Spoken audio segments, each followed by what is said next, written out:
Welcome to Oddball. I'm Charlotte Wilder. That's Amin Elhassan. So you play the bagpipes by squeezing them, or how does that work? Yeah, well, you squeeze it and then you blow into it as you squeeze it, and Anyway, we're in Boston, as you can tell from the bagpipe music. That's our cue that we're in the DraftKings studios. We're at this beautiful desk. Amin, I have to be honest, I feel a little bit like we never left because we were here a lot in June. Like, I feel very much like we have walked out of 1 month, and then it's like we didn't ever have a summer. I needed an off season, apparently, that I never got. Yeah. And so here we are. We're back in Boston. Before we get into opening night, which is obviously why we're here to go to Celtics Knicks, we do have to shout out the New York Liberty for taking home the franchise's first championship in 28 years. Here's Sabrina Ionescu in her trophy photo shoot. It's just, she's cramping up. So, no way. Yeah, it's tough. No way. They were the trainers out there. Yeah, thank God they had him nearby. Sabrina didn't have a great or even good or even decent shooting night, but she was still effective, had some amazing assists. I was about to ask if her shooting hand was cramped up too, because it was not going in. Yeah, well, I mean, you watched the game. What was your biggest takeaway? I thought it was just a little surprising, like the idea that, so every time a team loses a game with a controversial call towards the end of the game, whenever someone starts complaining about the thing, there's a conversation about, well, what about the other 40 or 30, in this case 30, it would be 40 minutes because it went to overtime. What about that? Like, what about all the other things that you did wrong? So, for instance, Minnesota's upset about a call that happened towards the end of the regulation that sent Brianna Stewart Breanna Stewart to the free throw line where she tied it up, which wasn't the case earlier in the series, right? Right. Or even earlier that game. Earlier in that game. So, yeah, is that call a tough call, a bad call, whatever? I saw LeBron say, hey, you can't let the players decide the game. I would argue, the players had plenty of opportunity to decide the game because there were 5 more seconds after that. Yeah. They drew up a play where, you were wide open, and the shot was attempted so fast with 5 seconds of clock. A three-pointer when it's a tie game, the lane was open because Nafisa Collier had all the attention drawn towards her. Right. It was a really well-drawn play that I didn't feel like they executed well. Mm-hmm. And then there's 5 minutes overtime after that. So the idea that Coach Reese would be complaining about that call so much when you had 5 seconds, first of all, to end that regulation, you had the ball and 5 seconds, and then you had all of overtime. Oh, and by the way, also, let's assume that that call had been made. Mm-hmm. You would have been fouled. Was your team going to make 2 free throws? Right. And if they did, there's still a bunch of time left. So there's just so many things in order to fixate on that. And the other thing that I really didn't like was to take a shot at the Liberty. You can complain about the refs, call the refs terrible. You could say whatever, the ratings. You could say all those things. Yeah. But I thought it was not her greatest moment. Yeah. To take a shot at the Liberty for winning their first championship. Yeah, and I think that if you watch the Liberty this season, it was clear that this was a team that did deserve to win. The finals were absolutely unbelievable. Nafisa Collier, I just want to give her flowers for a moment. She had a historic postseason. I could talk about this all day, but we are in Boston for a reason, which is Celtics Knicks. Tomorrow night, the Celtics are going to get their championship rings. And they're the heavy favorite to win. Mm-hmm. Again, I think 83% of the GMs in that GM survey said that they would repeat, which you have also argued they just sort of filled out as they were, making lunch, which is probably correct. But they are the betting favorites to win on DraftKings at plus 310, and the Thunder are in second at plus 650. Yeah. And I just want to do a fun little tease here. We have done some reporting on the Thunder recently. The Thunder have a very interesting home court advantage that people don't talk about enough, and that we are going to be talking about with Pablo Torre of Pablo Torre Finds Out. So stay tuned. A crossover event like Abbott Elementary and Always Sunny in Philadelphia, which I can't wait for. Well, there you go. Other teams might let something like, a championship get into their heads, might be feeling themselves a little bit, but not Crazy Joe Mazzulla. I mean, this team, 2024-2025 Celtics, is not great yet. Like, that's it right there. Do we have the potential to be? Yes. Do you tell them they're not great? Yet. The keyword yet is very important. Do we have great talent? Yes. Do we have great players? Yes. Do we have a great foundation? Yes. Is this 24-25 team great yet? No. I mean, what are your thoughts on that logic train that he just set in motion? Captain Semantics, save me! Like, come on, dude. Like, you know, sometimes some teams talk about they won a championship last year, but like, we got all these guys in here who weren't on that team. Yeah. So we kind of have to re-earn and all that. You don't even have that going for you. You have one guy, Lonnie Walker, and you cut him. So it's like, what are you talking about? Like, all right, man, like, we're not great yet. Like, we're just a regular team. Come on, man. Yeah, this is mental gymnastics of the most simple. Well, right, form, because by Joe Mazzulla's metrics, like no team is anything yet. Sure. So sure, Joe. Other than the Wizards who are eliminated. Oh yeah. I saw the graphic. I saw the infographic. It's official. I mean, what are you going to be looking for in the game tonight with Celtics Knicks? I look very forward to this. I think this is my first time in the building for a ring night. Same. I've never been to one. I'm really excited about it. I've never seen the banner get raised. So I'm excited to see that. I'm excited to see the emotions that everybody has as they're accepting their hardware and all that. And then typically in these games, the first 5 minutes, the crowd is going crazy. Everyone's got the juices and the adrenaline. And then after that, like it falls off a cliff because you're not supposed to have that much adrenaline that soon in a game. Right. And so the other team kind of chips away. And so I just want to, like, it's game one for the Celtics. I know for Joe Mazzulla, they're not great yet. I think they're a great team. And I want to see them celebrate that success one last time, right? Before, reality sets in. Totally. Before they're not allowed to anymore because, as Bill Belichick would say, we're on to Cincinnati. I don't know why that just popped into my head. It's a great quote. I mean, I have to say, the thing that I think I'm going to be most interested in is, for lack of a better term, vibes with the Celtics, because there has been so much chatter this offseason. Everybody's been talking. Jaylen Brown wasn't picked for the Olympic team. Tatum didn't play in the Olympics. And when he did, he played badly. It's the first team, you and I have talked about this, where it feels like they didn't win a championship last year, the way everybody's talking about it. And as though maybe that mindset of like, well, can Tatum and Brown get over the hump? It's like, well, they did, but I feel like we're back there. I'm going to be very interested as to how this group of guys comes out. Like, are they going to look rattled? Are they going to look as confident as they did at the end of last year? And I'm also I'm excited to see how the crowd responds. Like, as you said. Are you going to reprimand them like you and Donnie Wahlberg did last year? Me and Donnie Wahlberg getting mad at Celtics fans. If they leave early. It's ring night, baby. What if they're down? I just realized I'm going to get emotional. What if they're down like 40, like in the Celtics? In the third quarter, yeah. It's a Tuesday night. I get it. Everybody People gets have to go home. Yeah. All right. So they're obviously not playing by themselves. They've got someone that they got to play against, and that someone are the New York Knicks. Charlotte, Karl-Anthony Towns making his debut. Yes. In the Knicks orange and blue. What are your expectations? I think, they have done a very good job of presenting a united front when it comes to Cat so far. Like, he went on the Roommates podcast that Josh Hart and Jalen Brunson have. They were already giving each other a hard time. Josh Hart has like 30,000. Yeah, they were it was a little awkward. But he Cat and his girlfriend, fiance Jordan Woods have been all decked out in this New York gear as all these other New York teams have been in the postseason of their respective sports. So I feel like they're really trying to look like, to be a team here, which I think goes a long way. Yeah. So I think Karl-Anthony Towns still needs to listen to me. Decked out in Dominican stuff, man. That's what's gonna save you. Yeah. Don't come out here like trying to be like Mr. New York or whatever. That's not gonna work. You go Dominican, no one's gonna question you. Like, hey man, that's his heritage. That's true. He also, I will say, to rebut myself, was at a Billie Eilish concert watching a Timberwolves preseason game on his phone. And Wait, I guess how does anyone know what he's watching on his phone?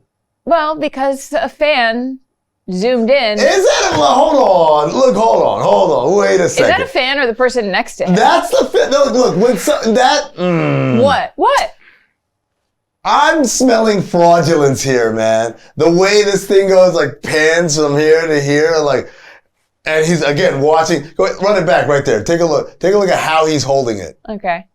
Like, it's damn near tilted towards the guy with the camera. This is like when Baker Mayfield was in his locker, like, watching Rocky or some Oh, yeah. But it's like, instead of sitting at his locker watching Rocky with all the media people here, he sat like this. And showed them. Like, guys, it's not natural. That's not natural. But. So what do you think was going on? I think he's trying to show like, oh, I'm so locked in. Even I'm at this concert, but my mind is on hoops. Even though it's his former team where he was for 9 years, does he miss his friends? I don't think it's that. In the pre-prod meeting, it made it seem like he was watching like T-Wolves, and I was like, no, man, like that's the game that was on. Sometimes you just watch whatever. These guys watch hoops all the time. Yeah. But the way that was shot, nah, man, that's a look at me. I'm working so hard, New York. Even in this concert, I'm watching film. Oh, that's get fair. out of here. It is the same guy who was shooting hoops at 3 a.m. in the Timberwolves gym the day he was traded to show just how locked in he is.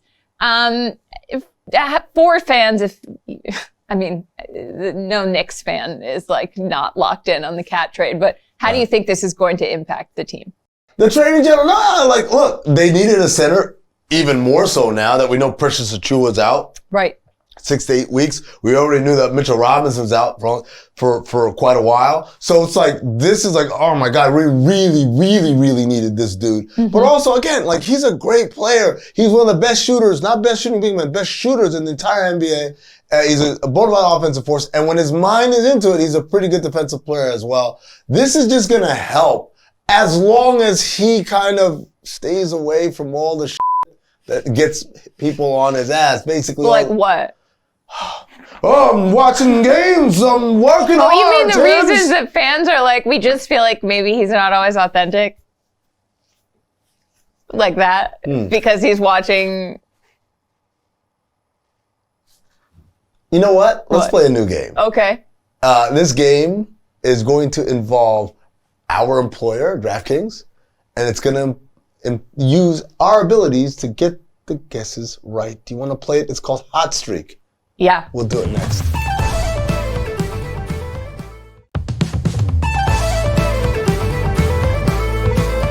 Welcome back to Oddball. Charlotte Wilder, Amin Elhassan, live sort of from Boston. We are alive and we are in Boston. Yeah, there you go. So it counts. We're here for Celtics Knicks, but there are other games going on this week, and there's another game going on Tuesday night, which is the Timberwolves and the Lakers. This is more good news for Karl-Anthony Towns because he can watch his old buddies on the Timberwolves while he's in the Knicks locker room and have someone take a video of it. Let's do some rapid fire predictions. I'm going to start. I think that JJ Redick is somehow going to come across as even more intense than usual. I think he's really going to be, as the Lakers head coach, his first game, he's going to be in there being like he's going to be extra stern with the media. Is he? Oh, well, no, for sure. For sure. He is going to bite everybody's head off in that press conference. My big regret of us being here is that we're not there. Because I would just want, I'm going to just go to Laker games just to do the scrum with JJ. and not ask him to just stare at him because I know he's going to be like, he's going to say some shit. But, this is what I think. Okay. I think we're going to see Bronaldinho. Oh, yeah? A.K.A. The young Bron? Young Bron, A.K.A. Bronny Jr. Play early in the game, late in the second half, probably right before halftime. Get in there with his old man so we can get that whole shenanigans out the way, and then he's going to have like 25 DNPs after that. But like tonight, tomorrow night. Tuesday night. God, wait, what are days anymore? Yeah, I know. You actually think that they're going to put Bronny in to get that moment. I feel like I don't know. I sort of feel like JJ will be like, no, like I'm coaching strictly to win this. No? They're going to, that's what I'm saying. That's why it's going to happen like one of those, like, we got 13 seconds left before the What if they're down by a lot? It doesn't matter. It doesn't matter. Because at that point, It's like, okay, they're down by a lot. Ooh, we just gave away 2 points that could have. Yeah. That's not. It's all It's relative, right? So that's like the lowest. There will never be a more low stake moment in the season other than halftime of the first game. That's true. You get him in there. It really he's makes up you there think. The old man. They don't even have to. He doesn't have to even register a single box score stat. It can just be all like my man Mark Titus, Club Trillionaire. Club Trill. Shout out our buddy Mark Titus. One with a bunch of zeros after it. All right. Well, Anthony Edwards has a 5-year plan to meet. I don't know if you've heard this. He is, if this is what he said in an interview with ESPN. He said, if I win a ring in the next 3 to 4 years, sure, easy. I'm going to play football. Am I a sucker to think that if of all the people who could say this, I feel like Anthony Edwards, sure. He's not doing He's this. trolling us. He's But like, I still feel like of all the players in the NBA, Anthony Edwards has more of a chance of actually doing it than anybody else. Let me tell you a story about Anthony Edwards coming out in the draft, right? 4 years ago, whatever it was. He's rumored to be number 1, but there were some other names there. People wondering about James Wiseman. People wondering about LaMelo Ball. Edwards had like this big profile that came out. I can't remember whether it was ESPN, the magazine, or one of these, in-depth, like, this is who you are, introduction to the basketball world. Yes. Right? And in it, he was talking about, like, I don't even like basketball like that. Football is my favorite sport, and maybe baseball is my second favorite. He was talking all crazy stuff. Yeah. And I remember reading it, I was like, who the is this guy? Like, this guy gonna be a number 1 pick. He don't even love basketball. Because I was taking him seriously. Oh, okay. I did not realize what kind of personality we were dealing with. Now, having seen him for 4 years now in the NBA, I'm like, oh, I get it now. You understand his shtick. It's like when in the Olympics where he's like, I bet you I could beat the U.S. table tennis team. Like, Right. oh, we're doing a thing here. Yeah. But like the fun thing is when you're doing a thing or when you know someone's doing a thing and you know the people who don't get it. 4 or 5 years ago, I was a dude that did not get it. But now I'm a sharp. A sharp? I think that's the term. I don't know. Well, I don't know these terms. Okay. I thought you were like leading me into it. All right. Anyway, either way, like now I get to laugh at all the football players. Like, you don't know anything what it's like to be a football. Like, relax, buddy. He's making fun of you. All right. Well, enough about Anthony Edwards' non-existent NFL career because the Lakers did have a bright spot during their preseason. His name is Dalton Connect. To Ronaldinho.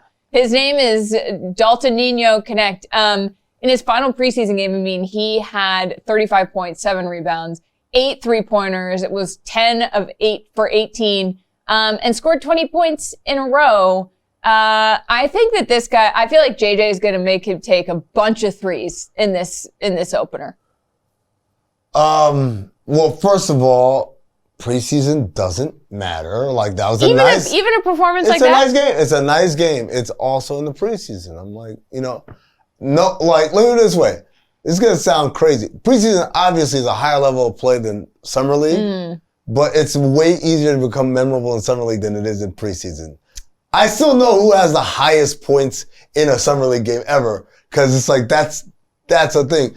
Preseason, nobody cares. Nobody cares, because none of those guys care. I know Durant played and Booker and all those guys. It doesn't matter. None of this matters. Now, I will say this, or let me ask you this question. Yeah.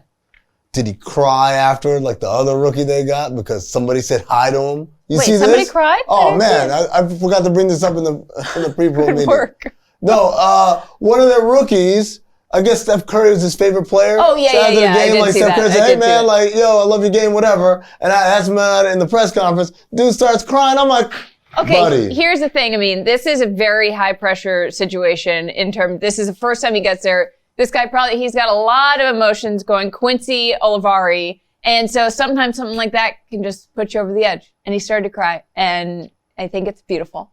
Nah, man. Okay, so real quick. We want to take his head off. He's like, Steph, you scared of me. You should have been on the court. I would have gave you that work. You're such a fan of me. That's what I would have said afterwards. Like, yeah, he was all on me. Oh, riding my Johnson, talking about, oh, I love your game. Something about you get Amin into a bigger space and he just like expands to fill it. Yuki Kawamura has been signed to a 2-way contract by Memphis. This was the phenom and we were worried that they weren't going to do this because roster spots are so valuable. He led the Grizzlies in preseason with 21 assists. Nice. And he's the shortest active player in the NBA, which I think is important. And John Morant posted this photo of him. Do we have that? Is that the photo John Morant posted? I guess, yeah. There it is. That's the photo. There's no caption or anything. John's just like, this is my teammate. He's like, here he is. That's Amazing. Pretty good. That's pretty good. All right. This is Scottie Pippen Jr. full-time contract. Yeah. That 2-way spot he vacated, that's what Yuki gets. Oh, got it. Yeah, well, that seems good. I mean, which still is it was a long shot. I want to give him props because as we talked about last week, a lot of teams just leave a roster spot open. Right. But, they saw something in Yuki. They said, give him a chance. Stick around. Yeah. Okay, I mean, I'm very excited. We teased this in the A block, but we are debuting a new segment called Hot Streak. Hot Caliente. Streak. Caliente Streak. Yes, that's amazingly enough. That's exactly what Google Translate said. Oh, interesting. Yeah. That's because I'm so smart. Hot Streak is presented by DraftKings. Stay tuned because you will hear more about DraftKings and all it has to offer throughout the show. DraftKings, the crown is yours. Hell yeah. All right, so here's how it works. Amin, you and I have to agree on one DraftKings bet. And if that bet hits, then our hot streak begins. And our goal is to get the longest hot streak we can. Okay. So it's pretty simple, but it's fun, because the stakes are that we got to keep this going. So do we both have the same streak? Yes, do we have separate streaks? No, we each come with a bet that we think would be a good candidate. I'm not going to say good because I already have a bad choice. And so whichever one works, then the streak continues? Whichever one we decide we have to agree on. We have to agree on it. Okay, all right. Well, so the one that I brought, because I know that you're going to have a more reasonable one, and I just sort of wanted to talk about this, is that Jaylen Brown for plus 30 points on Monday against the Knicks. That you can get that for plus 290. Well, because I think that there's a chance that Jaylen comes out here and he's like, everybody talked shit about me all offseason and how I wasn't on the Olympic team. And so he's really gonna, and his coach said they're not great yet. So he's got to prove they're great. I could see him scoring like 15 points in the first quarter. Yeah. And then still hitting the under for the game. I don't know. I feel like maybe, I don't know. I wouldn't call that a sure bet.